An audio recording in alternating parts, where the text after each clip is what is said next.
To activate your Pluxee card using another method. 1. Look at the back of your Pluxee card for the activation instructions or website link. 140card.2. Go to the official Pluxee activation website, formerly Sodexo, often listed as www.pluxee.com, or your country's Pluxee portal. 3. Click on Activate Card or Register My Card. 4. Enter your 16-digit card number, CVV, and any personal details requested, like name, email, or mobile number. 5.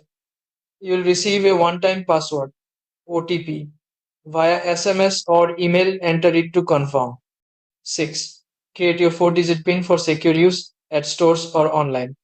7. Once verified, your Pluxee card will be activated immediately. 8. You can now use it at all partner merchants or add it later to the Pluxee app for easier balance tracking and management.